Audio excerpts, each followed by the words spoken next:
શ્રી ગણેશાય નમઃ. જય શ્રી કૃષ્ણ. આજ આપણે પુરુષોત્તમ માસ કથા અધ્યાય 24મો કહીશું. દીપદાનનું મહાત્મય.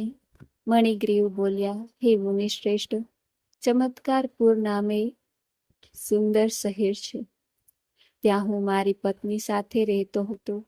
રાજાએ મારું ઘર લૂંટી લીધું. ધન પણ મારા કુટુંબીઓએ લઈ લીધું. સર્વ લોકોએ મારો તિરસ્કાર કર્યો. તેથી હું આ એકાંત જંગલમાં વસવાટ કરું છું.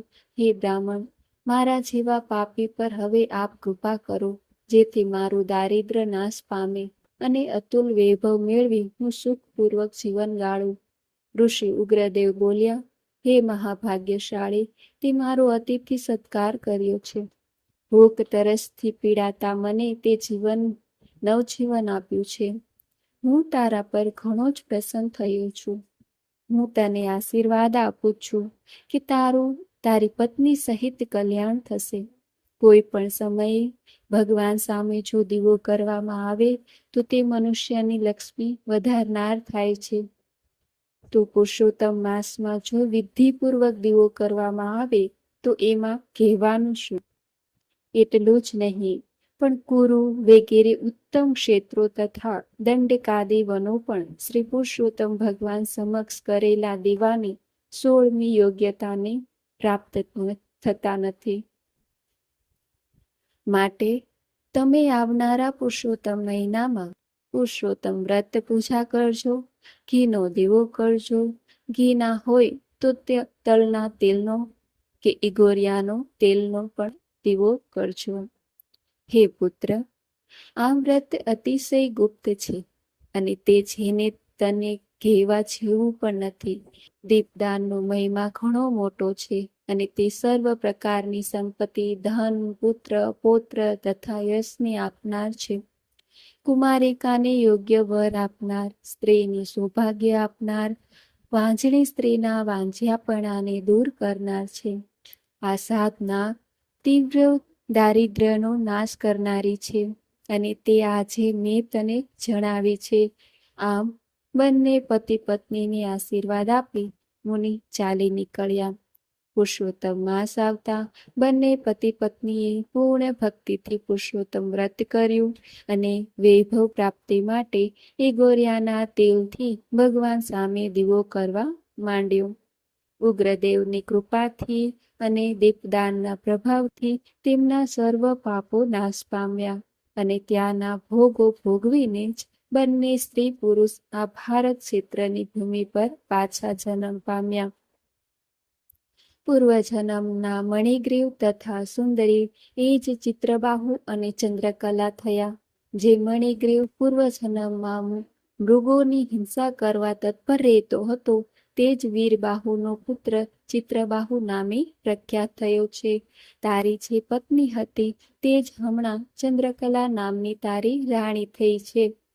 શ્રી પુરુષોત્તમ માસના ઇગોરિયાના તેલના દીવા ભગવાન સામે કરવાથી તેની નિષ્કંટક રાજ્યની જો પ્રાપ્તિ થઈ તો જે મનુષ્ય શ્રી પુરુષોત્તમ માસમાં ઘી કે તેલનો અખંડ દીવો જો કરે તો શું પ્રાપ્ત ન થાય?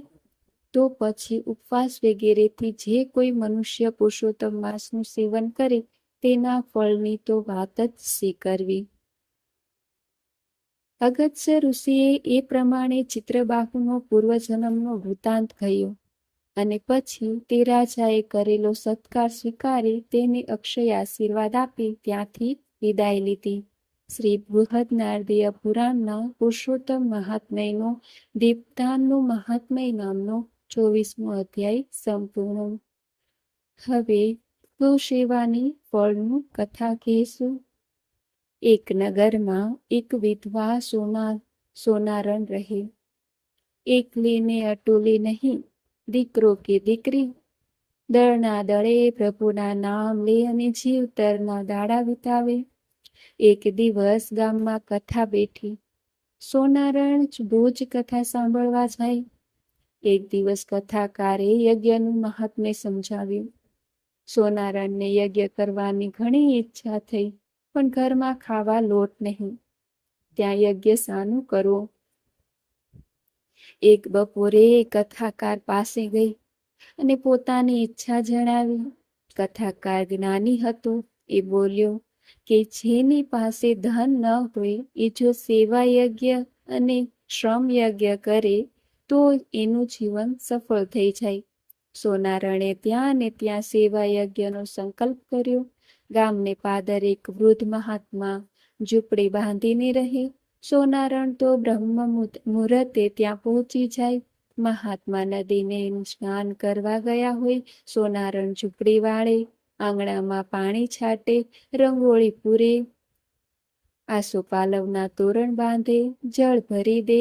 મહાત્મા રોજ વિચારે કરે કે રોજ કોણ આવીને આ બધું કરી જાય છે. એક દિવસ મહાત્મા સંતાઈને ઊભા રહ્યા. સોનારણ બધું કામ આટોપીને જવા લાગી. ત્યારે મહાત્માએ એને રોકીને પૂછ્યું કે તું કોણ છે? શા હેતુથી મારી સેવા કરે છે? સોનારણે પોતાની ઓળખાણ આપીને પોતે કરેલા સંકલ્પની વાત જણાવી. ત્યારે મહાત્મા બોલ્યા કે કાલથી પવિત્ર પુરુષોત્તમ શરૂ થયા છે. તું વ્રત કરજે અને ગાયની સેવા કરજે. તને 30 અશ્વમેઘ યજ્ઞનું ફળ પ્રાપ્ત થશે. સોનારણ તો રાજી થતી ઘેર આવી વ્રતનો સંકલ્પ કર્યો. પૂર્ણ શ્રદ્ધાથી વ્રત કર્યું અને આખો મહિનો ગાયની સેવા પૂજા કરી. યથાશક્તિ દાન કર્યું. વ્રત પૂર્ણ થતાં ઉજવણું કર્યું. હવે બન્યું એવું કે એ નગરના રાજાનો 16 વર્ષનો કુંવર માંદો પડ્યો. આખા શરીરે દાહ ઉઠ્યો, લાળ બળવા લાગી. રાજાએ વૈદ્ય હકીમ બોલાવ્યા, ભૂવા ભરાડી બોલાવ્યા, પણ કુંવર સાજો થતો નથી. પીડા વધતી જાય છે, ખાઈ પી શકતો નથી. રાજાથી કુંવરની હાલત જોઈ નથી શકતી. એક દિવસ રાજાના મહેલે એક સિદ્ધ આવ્યા. રાજાએ સિદ્ધની ખૂબ સેવા કરી. રાજાની સેવા ભક્તિથી સિદ્ધ રાજા ઉપર પ્રસન્ન થયા. પછી કુંવરની પીડાની વાત કરી. સિદ્ધ પોતાના યોગ બળથી બધું જાણી ગયા અને બોલ્યા, હે રાજા, તારો પુત્ર પૂર્વ જન્મના કર્મોના લીધે પીડા ભોગવે છે. તારા પુત્રની પીડા દૂર કરનારી કોઈ દવા જગતમાં નથી. હા, જે કોઈ એને 5 અશ્વમેઘ યજ્ઞનું પુણ્ય આપે તો જ તે સાજો થાય. રસ્તો દેખાડીને સિદ્ધ તો ચાલ્યા ગયા. રાજા મૂંઝાયો. ચક્રવર્તી રાજા પણ એકાદ અશ્વમેઘ યજ્ઞ માંડ કરી શકે. ત્યાં 5 અશ્વમેઘ યજ્ઞ કર્યા હોય તેવો પુણ્યશાળી ક્યાંથી મળશે? પણ દુઃખ તો માણસ તણખડું પકડે. પુત્રની પીડા જોવાતી નથી.